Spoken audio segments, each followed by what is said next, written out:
BD news. नमस्कार, मैं हूं आपके साथ वैशाली वर्मा और आप देख रहे हैं बीडी न्यूज। आइए रुक करते हैं आज की खबरों की ओर। मध्य प्रदेश कांग्रेस की राजनीति में दल बदल का दौर जारी है।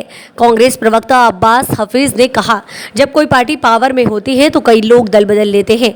उन्होंने मिसाल देकर बताया कि कुछ लोग 2018 में जब कांग्रेस सरकार बनी तो कुछ लोग बीजेपी का दामन छोड़कर कांग्रेस में शामिल हुए और सरकार गिरने के बाद दोबारा बीजेपी की ओर चले गए। तो ये कोई नई बात नहीं है। साथ ही अंत में उनसे पूछा गया कि भाजपा के लोकसभा प्रत्याशी के रूप में आलोक शर्मा को कैसे देखते हैं, तो कहा कि आलोक शर्मा एक हारे हुए प्रत्याशी, विधानसभा चुनाव लगभग 27,000 वोटों से हारे थे और इस बार भी करारी हार का सामना करना पड़ेगा।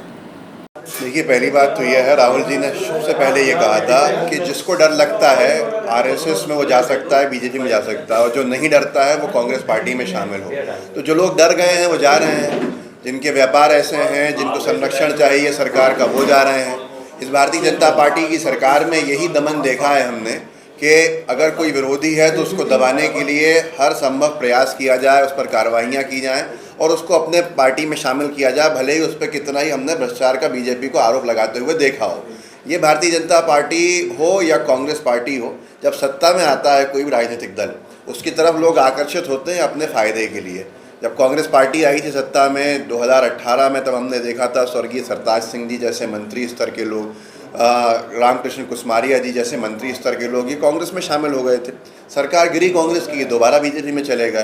तो ये आदान प्रदान एक कैटेगरी है जिसका होता रहता है और उनकी निजी व्यापार भी एक बड़ा विषय रहता है। ऐसे लोग बीजेपी में जाके क्या बीजेपी का फ़ायदा करेंगे, बल्कि नुकसान ही बीजेपी का हो रहा है। उनका कार्यकर्ता हताश है, निराश है और वो आज देख रहा है कि कैसे उसके कार्यकर्ताओं को बीजेपी ठगने का काम कर रही है। सर, जिस तरीके से हम देख रहे हैं, ये किसी प्रलोभन का लालच दिया जा रहा है या फिर किसी ईडी का डर सता रहा है जो लोग पार्टी छोड़ के जा रहे हैं? देखिए, ये तो अब आप खुद उनके व्यापारों को देख सकते हैं कि किस स्तर के ऊपर डराया धमकाया जा रहा है।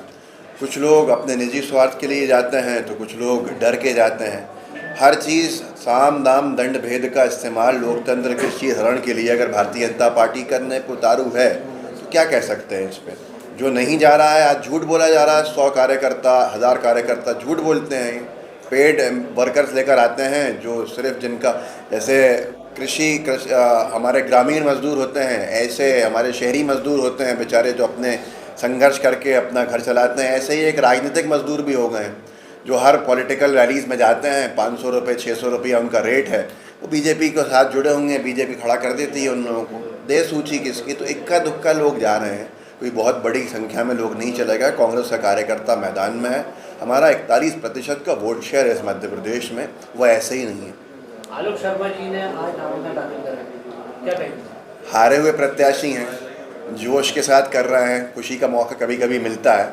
जो व्यक्ति 27,000 वोट से हारा हो उसको बीजेपी ने जनता के जनादेश के विरोध में जाके टिकट दिया हो, टिकट देने का काम किया हो, तो वो उनकी क्या उपलब्धि है। गिना दें महापौर रह के क्या उपलब्धि की थी। नामांकन दाखिल किया ज़रूर है, लेकिन इस बार मध्य प्रदेश की राजधानी अपना रुख बदलेगी और आलोक शर्मा जी, जिनके विरोध में जनता ही नहीं बीजेपी के कार्यकर्ता, बीजेपी के नेता भी हैं, उनको करारी हार का सामना करना पड़ेगा।